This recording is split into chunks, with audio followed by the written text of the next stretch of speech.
Assalamualaikum warahmatullahi wabarakatuh. Ya, di malam hari ini pertama-tama saya ingin mengaturkan turut berduka cita sedalam-dalamnya atas wafatnya Bapak mantan Menteri Pertahanan, Bapak Jenderal Ria Misat Triakudu. Semoga beliau diterima di sisi Allah yang Maha Kuasa, dan insya Allah ya, saya juga akan melayat besok di Taman Makam Pahlawan di Kalibata ya.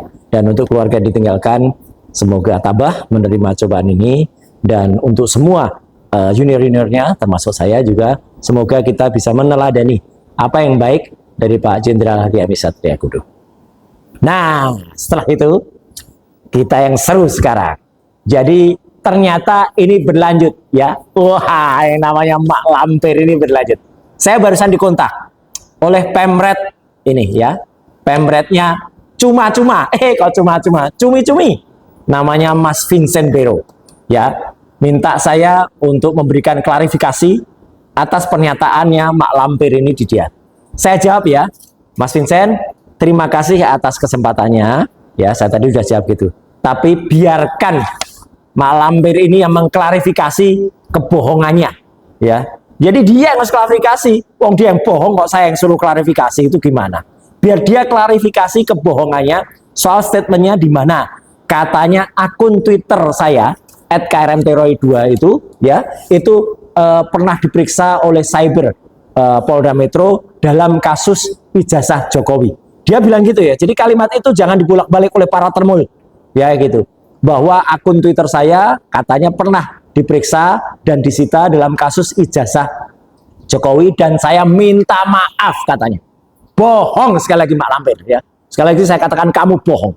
Memang benar ya, ini jangan dipelesetkan. Akun Twitter saya memang dalam kondisi disita, betul, sampai dengan sekarang. Nah, itu justru itu jadi hal yang bagus ya faktanya. Ini akun Twitter saya memang pernah disita. Dalam kasus apa? Ini rekayasa juga kasusnya. Jadi saya waktu itu dituduh yang memposting ya stupa di Candi Borobudur yang wajahnya diganti Jokowi. Saya dituduh waktu itu mencemarkan nama baik. Sebenarnya kalau dipikir, siapa yang mencemarkan nama baik? Ya gitu, padahal kan akun banyak sekali postingan itu. Saya justru berkomentar soal tarif, tapi oke lah, waktu itu dia masih berkuasa. Jadi saya jadi korban, persis kayak Edi Mulyadi. Ya nggak salah Edi Mulyadi itu bilang jen buang anak di IKN. Dan ternyatanya sekarang, jadilah dia. Memang jadi tempat itu, memang jadi tempat jen buang anak itu. Wow, horor itu IKN itu. Ya sepi, bahkan banyak tikus, bahkan banyak nyamuk-nyamuk dalam tanda kutip kalau malam ya.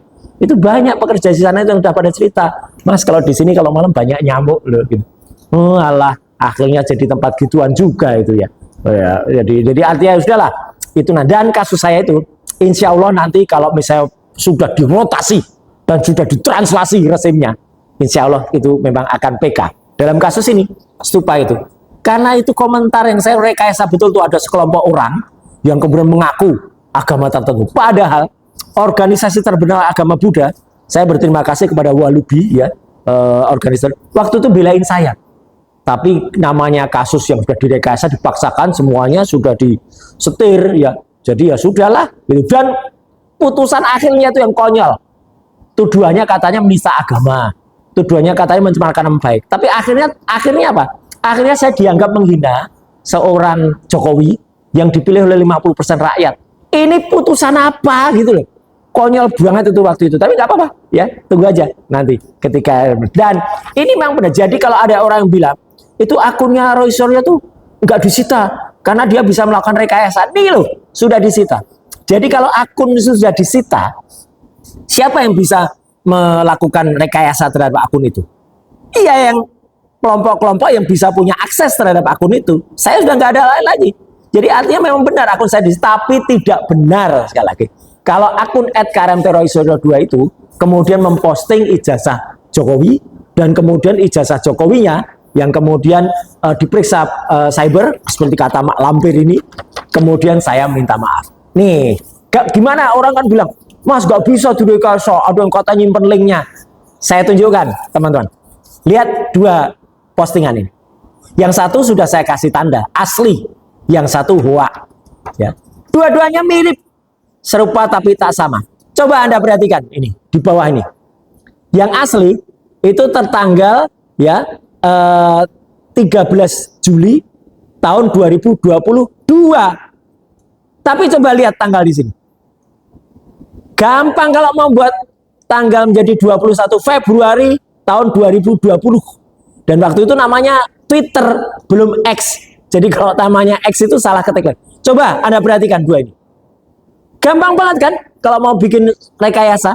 Bahkan rekayasa juga bisa di sini nih, 21 Februari. Sama, padahal aslinya di sini adalah tanggalnya 11 Juli 2020. Jadi semudah itu, semudah membalik tangan untuk bikin Twitter palsu kayak gini ini. Ini makanya itu hoax yang kemudian dikatakan sudah reka. Dan makanya kenapa 2020? Konyol banget. Karena seperti ini beritanya saja baru tahun 2022. Dibikin tahun 2020. Sama seperti kasus ijazah palsunya Jokowi itu. Ya, itu juga orang baru memperlihatkan, ya Sigit Sunarta itu baru memperlihatkan tuh 24 Oktober 2022. Kok tiba-tiba ada tuduhan. Jadi kalau orang bilang nggak mungkin bisa direkayasa, masa merekayasa tanggalnya mundur, inilah buktinya. Gampang banget merekayasa dan ini serupa tapi tak sama. Ini yang asli 2022, kalau direkayasa gampang jadi 2020. Dah. Dan perekayasa kami itu, kalau orang kemarin menanyakan, itu mirip-mirip kasusnya HRS ya? Iya, nih loh, kasus HRS dengan Eva waktu itu. Jadi waktu itu ada chat wik-wik, gitu ya. Nih lihat. Jadi waktu itu ada chat yang kemudian sudah diedarkan, seolah-olah chat. Dan pakar waktu itu mengatakan bahwa kasus ini sebenarnya adalah rekayasa yang terjadi. Tapi teman-teman juga lihat ya, kasus rekayasa chatting ini antara HRS dengan Eva ini akhirnya orang yang membongkar. Nah ini ya, ini yang dulu pernah terjadi terhadap Mas Hermansyah. Jadi Mas Hermansyah, ahli IT dari ITB, itu pernah membuat kesaksian di ILC, Indonesia Lower Club waktu itu. Ya. Tapi apa yang terjadi? Dia dihajar. Mobilnya dipepet di tengah jalan, kemudian dia dihajar sampai dia bukannya diintimidasi, tapi dia dikriminalisasi. Jadi saya juga berkata untuk teman-teman masyarakat juga hati-hati memang. Jadi ada kasus kayak gini, orang yang merekayasa, kemudian dibongkar rekayasanya, dan kemudian yang membongkar dikriminalisasi. Ini dia membongkar, ya. Jadi sudah jelas ini chatnya itu adalah rekayasa, persis seperti ini. Jadi makanya kalau ada orang-orang yang sekarang sok kami punya bukti linknya. Yang penting itu bukti di ITE sesuai dengan Undang-Undang ITE, baik nomor 11 tahun 2008, nomor 19 tahun 2016, atau bahkan setelah direvisi nomor 1 tahun 2024, baca pasal 5 ayat 1. Ya. Bukti elektronik itu bukti yang harus bisa diakses secara. Jadi kalau ada linknya, orang bilang ada linknya, ada longnya, ada lungnya, mau ada apa-apanya, ada screenshotnya, screenshot aja palsu kayak gini nih. Ketika nggak bisa diakses lagi, itu bukan bukti. Namanya cuman fotokopi. Fotokopi bukan bukti. Ini pun bukan fotokopi, ini print berwarna.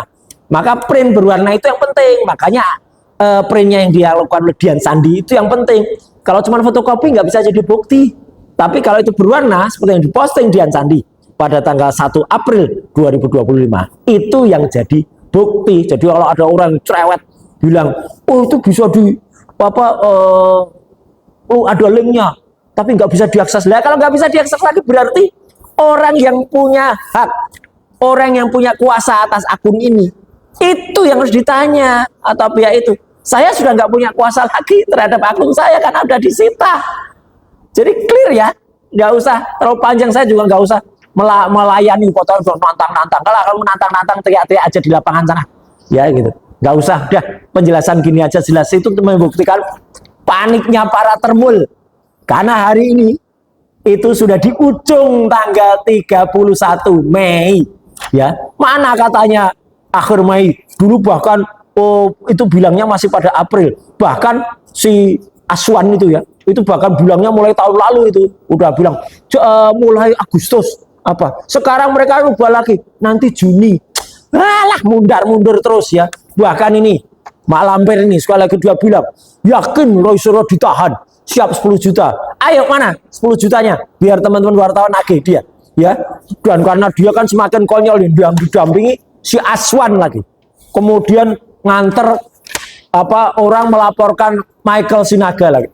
Elah, Dewan Pers itu ya sesuai dengan Undang-Undang Pokok Pers nomor 40 tahun 99. Fungsinya adalah kalau ada dispute pemberitaan, ada dua pihak mengadu ke Dewan Pers, dia lakukan mediasi, kemudian dilakukan hak jawab, kemudian ini cocok apa enggak, kalau belum, lah baru itu kemudian Dewan Pers melanjutkan kalau masih ada tuntut yang bukan tiba-tiba Dewan Pers mengadili soal wartawan. Memang orang ini nggak pernah baca ya, sudah nggak pernah baca ya, picik lagi ya gitu, dungu kalau kata Rocky Gerung. Dan dia malah yang didukung ya orang-orang kayak gini nih ya, yang malah menunjukkan kartu apokat apa, apokat palsu ya, ini bisa kena undang-undang apokat ya. Dan dia nulis ini apokat itu di statusnya, sekarang statusnya udah dihapus, malu dia ngaku-ngaku sebagai apokat ya. Sekarang statusnya tuh kayak tulisan anak SD yang nggak sekolahan ya, mulutmu adalah apamu ya, apa kayak gitu. Dan memang kalau sekolah itu ada sekolah, lihat nih Mak Lampir yang dibela siapa? Ya kolam yang sama yang dibela, ya inilah orang-orang ini jelas ya. Udah nggak bisa ngomong lagi juga kamu ya, saya udah bilang nih, masih ngomong lagi ya, udahlah nggak usah, udah narapidana udah kena P48 harusnya masuk. Dengar tuh kata Pak Hotman Paris, atau bahkan Farhad aja udah bilang udah nih nggak usah ngomong, memalukan ya, memang memalukan, maka makin hancur yang dibela. Jokowi itu yang nggak usah di downgrade, memang dia udah down, tambah omongan dia lagi makin ke downgrade. Terus juga ada nih orang-orang, saya sekali lagi bilang, cere ini ya, cere itu anak coro ya, ngomong aja malah bahas-bahas dukung Mak Lampir. Walah, udah jelas nih, hei Danang, kamu tuh apa ya, kamu datang loh ya, itu udah ada panggilan dari Polda Metro Jaya itu. Jangan ngeles saja, ya sok pejuang. Ini juga ada, ini lucu lagi nih, orang baru lagi nih. Sebenarnya bukan baru, sok ngaku-ngaku filsafat, ya Simon K atau apa tuh namanya. Saya nggak mau nyebut namanya deh, saya sebut aja Simon K, ya gitu. Ya ini katanya alian pakainya topi malah kayak gini nih, ya. Ini persis kayak yang pernah disindir oleh Pak Dr. Taufik ya, kayak orang di terminal itu. Gitu, terminal balik gitu ya. Ini dan ulasannya konyol banget ya, coba teman-teman lihat ya, tapi nggak perlu subscribe ke dia lah. Dia tuh kayak waduh, kayak orang bayaran aja, sedikit posting nggak ada isinya cuma filsafat nggak jelas, sok ngaku-ngakunya filsafati, isinya bolak-balik filsafat, ngomong kayak gini nih ya. Wah, dan isinya provokasi, dia berusaha memprovokasi Mak Lampir itu. Coba, Mak Lampir, mau Anda salah, bohong, minta-minta kepada pemretnya cumi-cumi, ya, Mas Vincent Bero. Sekali lagi saya nggak ada masalah dengan Anda, Mas Vincent Bero, ya, saya dukung Anda. Tapi orang ini, ya, kemudian membuat rekayasa yang luar biasa. Makanya kan kita tunggu, mana yang katanya surprise apa? Ya, ini sudah penghujung Mei. Besok itu kesaktian Pancasila. Jadi sudah besok itu sudah kesaktian Pancasila. Nggak bisa lagi. Dan yang namanya ijazah Jokowi tidak ada. Udah jelas nggak ada ijazah Jokowi itu ya. Masih mau dikejar-kejar.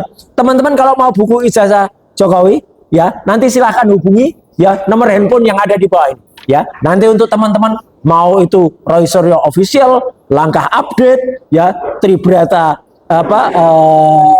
ya itu nanti akan ada ya, silakan nanti ada nomornya di bawah. Tapi artinya ini, apa yang saya katakan ini itu sekali lagi menegaskan bahwa ini boncos ya.